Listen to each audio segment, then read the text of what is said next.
Hi, I'm Samantha Fanga, and today I'm here to react to Natsume Yuujinchou Season 7, Episode 1. This is a bit out of the blue, but to be fair, I watched Natsume well before I started a YouTube channel. I worked out because Season 5 started airing whilst I was watching the other seasons. I think probably like when I was watching Season 3 or 4, Season 5 started airing. I must have been watching it in 2016. And obviously we've got Season 6, we had the movie, we've had OVAs, and I was, always waiting to see if we'd ever get another season. I was so happy when they announced that there was going to be another season, and now it started to air. And I love this series. It is very much a comfort show for me. I absolutely adore it. I love how emotional it is. And I just absolutely love Natsume as a character, as well as like all his friends and stuff. I don't know, it's just such a wholesome show, and they're right, like, it gets very deep at times. It can be incredibly sad. I've cried multiple times whilst watching the show and rewatching it, and yeah, no, I just love it. It really holds a dear place in my heart, so I just could not wait to watch this series. I know other shows, even the ones where I've been super excited for, I've still put them off whilst I've been recording other things. But I just couldn't with this. I just, like, as soon as I still had a notification of the episode was up, I was like, oh, I've got to watch it. I've got to record it. It's been a little while since I rewatched the whole show. I used to binge it all the time, but I'm currently rewatching episode by episode as Romania Black is now watching through the series. So I'm really enjoying watching hers. If you want to see her reactions, please do. Like, she's a fantastic reactor. I'm sure actually a lot of you will already know of her. But yes, so she's currently going through Natsume Yuujinchou, so I've been just enjoying rewatching parts of it, but she's only just got to the end of season 7 as an uploaded to YouTube, and I was originally going to wait until she'd finished end of season 6 or to the movie or however far she went before starting season 7, but I just couldn't wait. I couldn't wait, and so here we are. Other than the anime, I have only read a very small bit of the manga. I am nowhere near catching up to where the anime was. I literally maybe read up to the volume 3 or 4, very like far behind on it. So, which is great because it means I have no idea what's coming up. Absolutely no idea. Therefore, I would really appreciate that there are no spoilers in the comments from anyone who's read the manga. If there are any details you think I might have missed, whether it was in terms of the animation, which aren't plot related or plot spoilery in terms of maybe it's hinting at something in a future episode, but I seem to have missed it. And I haven't mentioned it in my annotations or my edit or anything like that, and please feel free to leave those kinds of comments. That's absolutely fine. If you would like the full-length reaction of this, or full-length timer reaction for this video, then I have a Patreon where you can join for £3 per video that I release. And speaking of which, I'd like to thank Liv, my current Patreon, who has sole power over choosing the shows I'm going to watch. But otherwise, yeah, I really kind of don't have much more of an intro. I don't really want to have much more of an intro because I really just want to get into it. I'm so excited. It feels like forever since I watched new Natsume content, so I'm just so excited. So yes, without any further ado, let's get to it. Oh, ooh, new opening! Oh my god, so happy! I'm really glad. Very chill. Love it.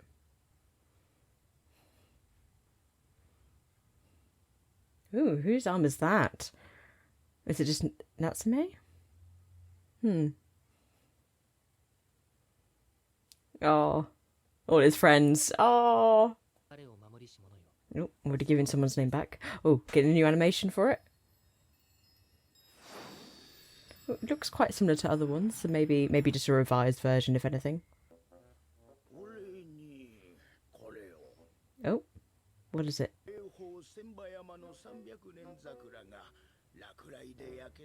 Oh dear.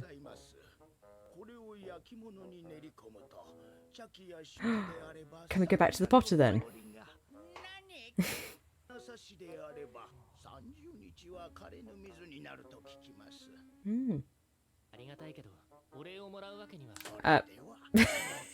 Too late. Whoa. What? What? It's like a cloud. Just accept it. Is Tanama playing the piano?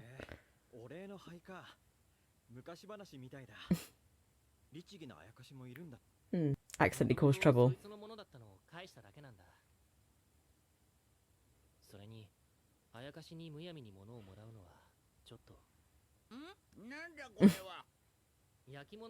Oh, so you can mix it with the ash.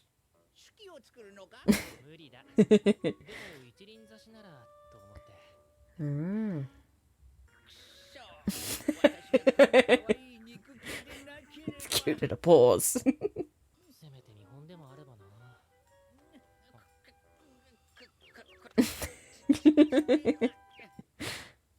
Is he gonna make?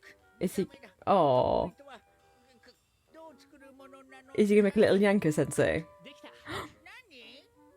Yes, adorable.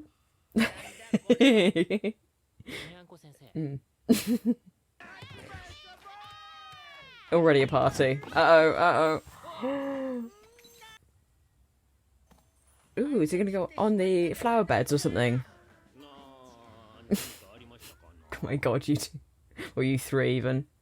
I do feel a bit bad for Natsume having just like these drunk yokai all the time. When he's underage. All is forgiven.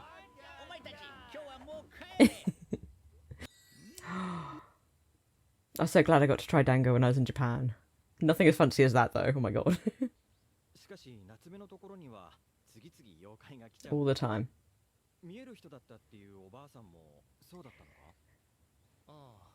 Yeah, where did she probably live? You haven't really seen her at her house.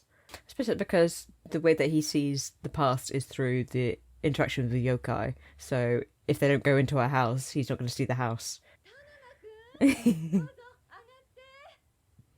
What's she doing? Is she in the middle of making something? Oh, trying to find something? I love Toko. Ah, yes, it was a yokai holding it. That's why she couldn't reach it. Is there going to be a little yokai that peeks out? I can't imagine it rolled out itself.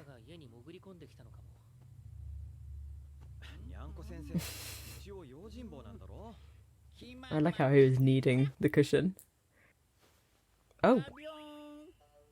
What? Yeah, that would hurt. Is someone targeting Yanko Sensei? A very small someone after him.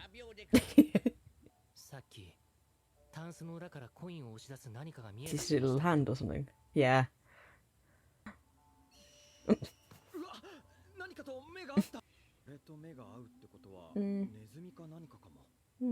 Don't think so. Yeah. Oh my god. Oh my god. Did it come to life? Did the little mini Nyanko Sensei come to life? Because of the ashes? Did some of the ashes fall on the Nyanko Sensei? Oh, the ringing.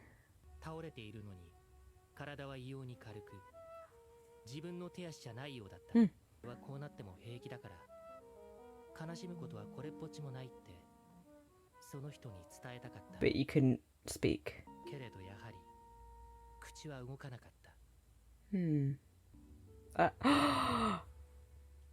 Does it have colour now? Oh my god. Oh my god. Oh, it's so cute. I want one. Well, we'll see how naughty it is, but still. It's so cute. Yeah. Because he has kind of got spiritual powers as well, but I think this is just probably down to the ashes. Like his is. Yeah. So that means normal people would be able to see it. That makes sense why Tanama could see the eyes.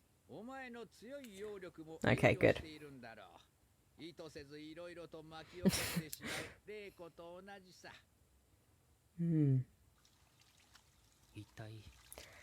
Yeah, that's what I was wondering. Hopefully it's a nice spirit. Oh. Oh. It's so cute though.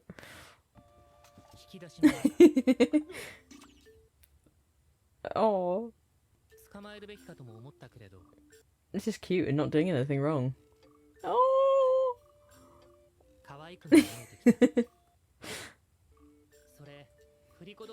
Ooh, talking to it.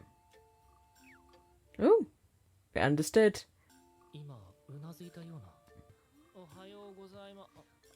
Oh, does she think there's a mouse around? Because she can actually see it. You can't really explain the little clay statue coming to life to her. Oh.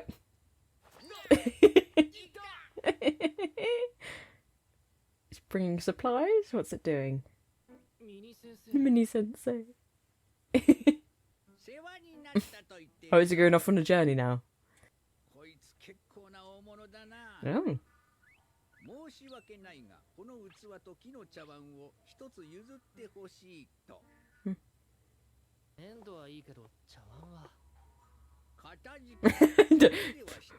Asking just for the sake of asking, not actually asking. Unless it is trying to lead them somewhere.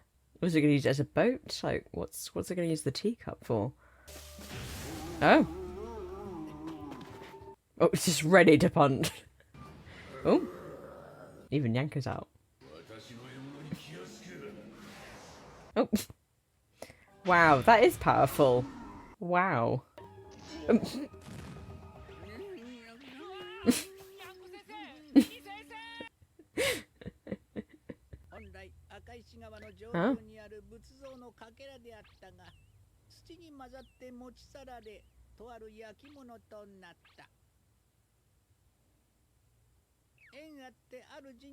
Oh. Oh, but the window smashing one? Was that a long time ago? Mm.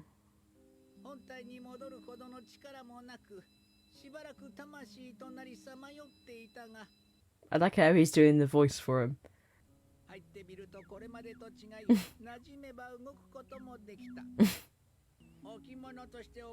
Oh, he's got a little cracked leg. Mm. Oh, careful. Oh, I love this song.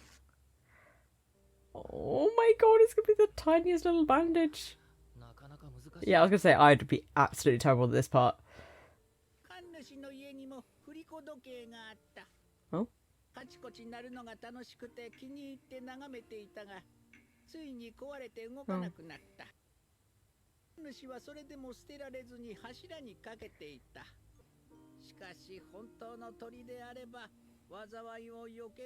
The disaster.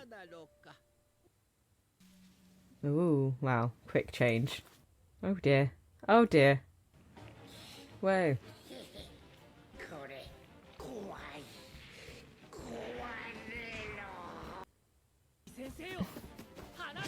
Nice. Oh, it looked like it was kind of liquidy. Oh no, the head's cracking now. Oh no.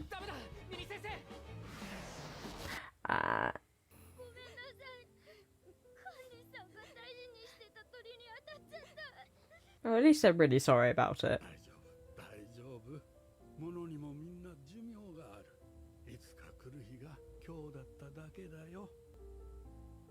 Oh.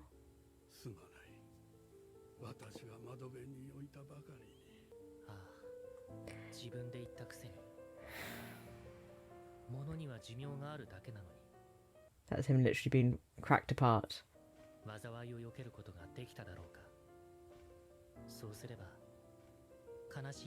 Oh, the disaster was him being so sad about the bird being shattered. Oh. Oh.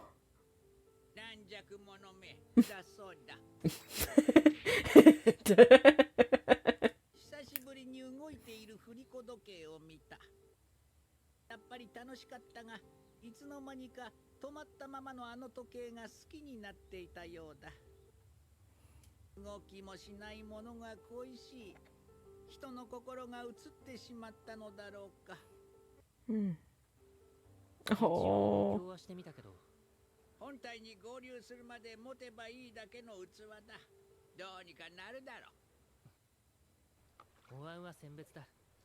A little paddle stick. いたずら心で作ったただの粘土細工。Poor thing. それでもドミニ先生は無事にあるべきところへ帰るのだろう。 Meanwhile, Big Sensei.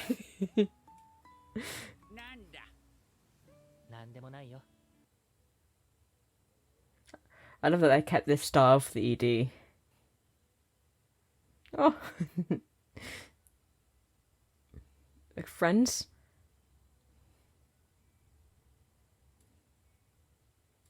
Oh, they're gonna have a picnic. Or is it gonna be with Toko and... Oh, yeah.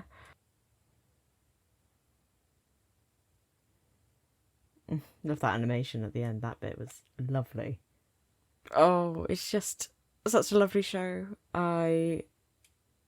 It's just... It's such a nice and easy watch most of the time. It can be stressful if it wants to be, but I mean, it's just a lovely show. Lovely characters and really lovely stories. I'm still thinking about what I can't remember the full name of the yokai this episode, the mini sensei, was saying about he came to love the stopped clock. I don't know whether it's just about because I'm not very good at analysis, let's just put that away, but I was just thinking, I was like, I wonder if it's just about how humans, it doesn't particularly matter if something's broken.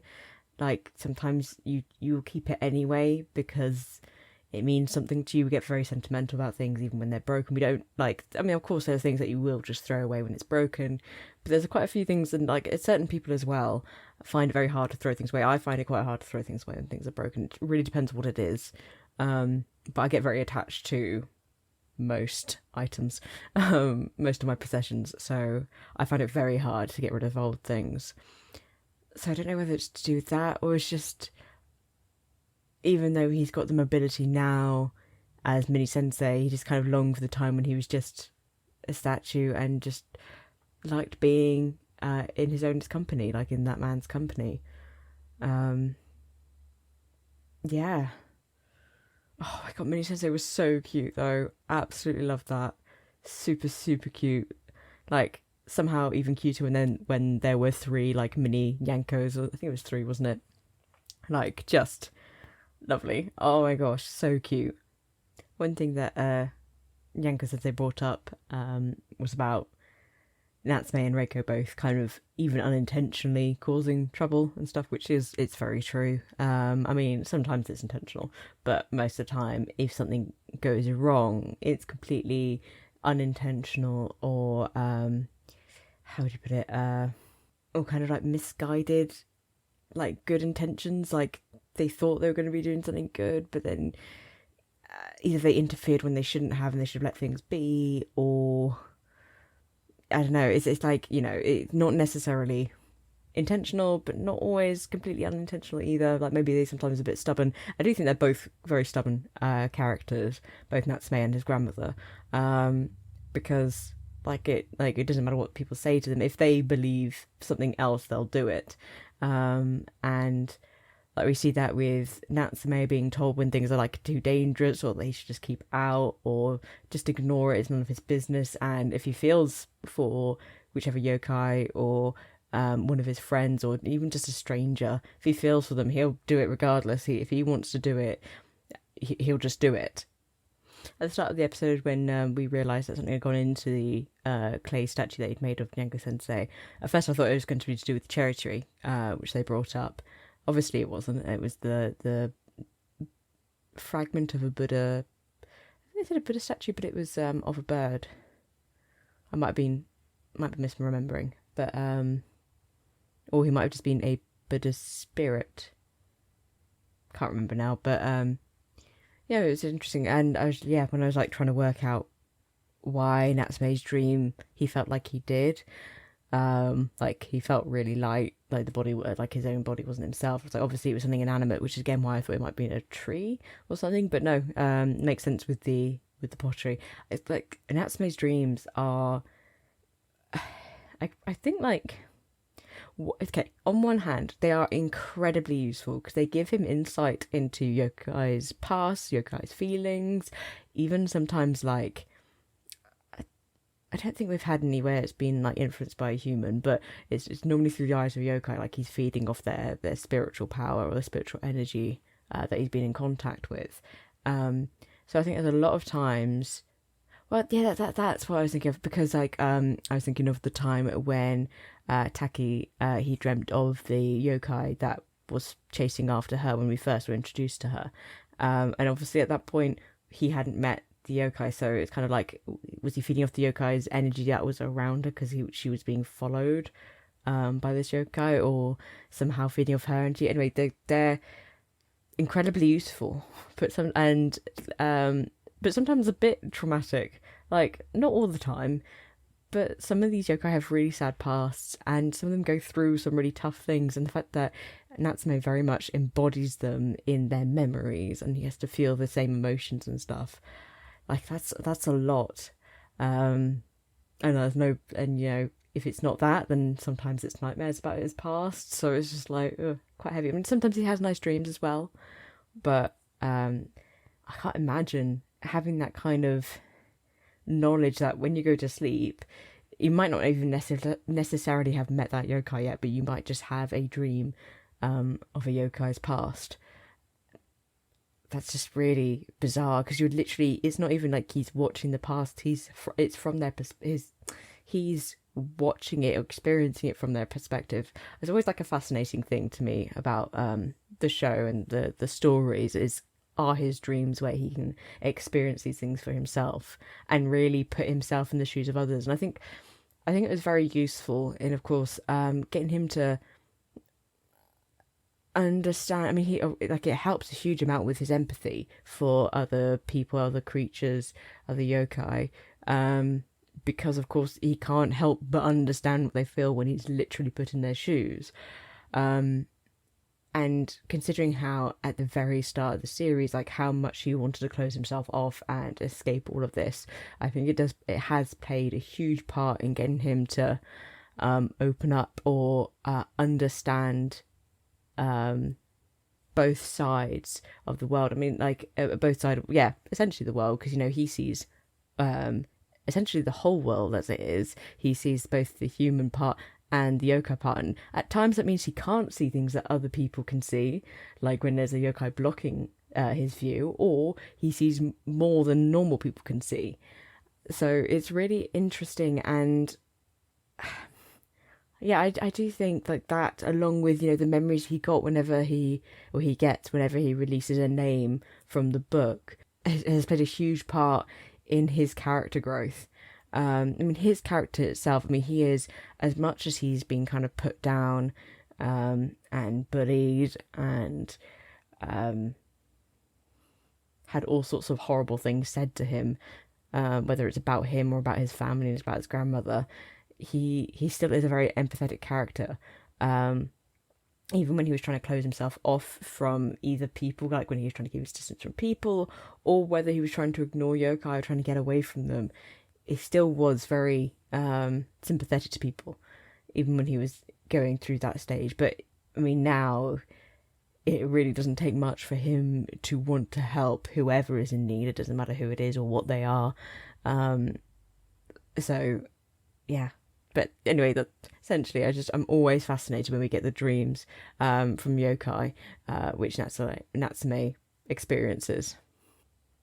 I quite like how the drunk yokai coming in kind of mirrored a little bit the boys playing catch and throwing the ball through the window, because both times it was an accident and something was broken, and something, it would definitely have different values. So like obviously the statue meant a lot more to the man than that vase did to Natsume, because at the start Natsume didn't even want to accept it as a gift. He's still hesitant to do that because what if he's sometimes it's like, well, in what he expressed in this episode was that he didn't feel like he deserved to get gifts for giving back something that was already someone else's. But actually, the fact that you are willing to and not wanting to control the yokai, and the fact that you do actually sometimes go through the trouble of trying to return these names, like you do put in effort to do it, whereas you could just ignore them and you could literally just order them away and not to bother you, but that's just not in his nature. And yeah, it was just interesting. There's a bit of I'm really glad that the boys were very apologetic and upset when they realised what they'd done.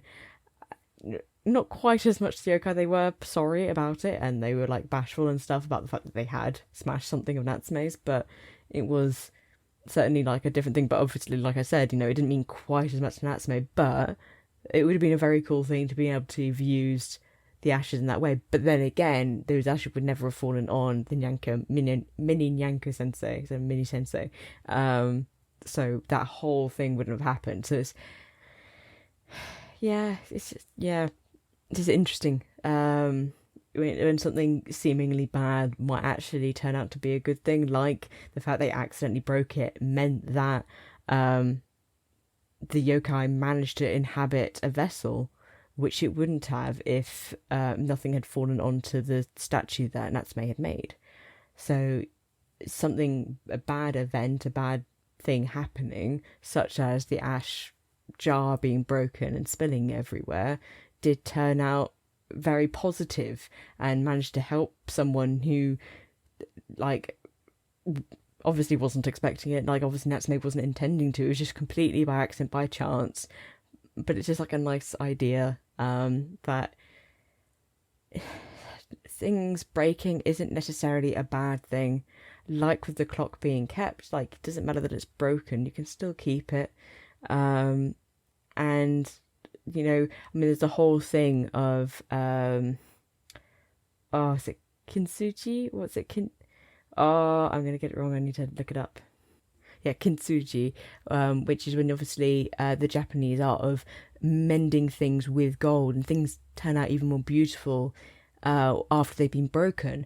And I was kind of wondering, I knew it wouldn't happen in this, but as I was watching the Nyanko Sensei breaking apart, I was just thinking, if like to be filled in with gold, but obviously not happening, don't have gold. But it's the idea is always in the back of my head of when things break, especially anything which is ceramics. I always think about the mending of it with gold. Like, yes, it's a shame it broke, but sometimes it's not the end of the world.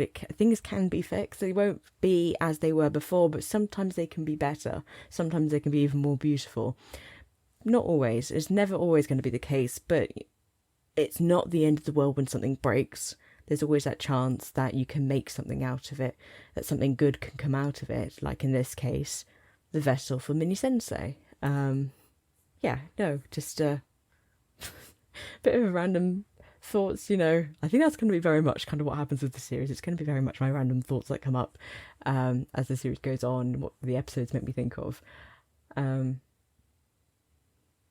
yeah, I just really love it. The OP and the ending are lovely. I think the OP is kind of very slice of lifey, but of course the show is.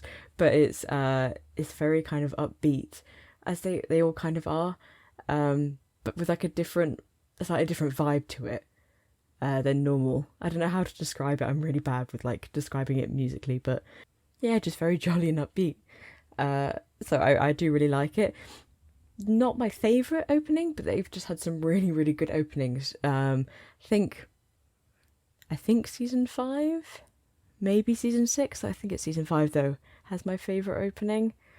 Or I don't know in terms of music though. I'm thinking overall. There might be one which is different if I just think about the music. Oh, I won't go there. Or maybe I'll do another video on that if you want that. I can have a go at doing that and watch them all and then try and actually decide which ones I like most in terms of just music, in terms of just visuals, and overall what I like the most. But yeah, I think that's it. Thank you for watching, and I hope you'll all join me for the next episode. Bye bye.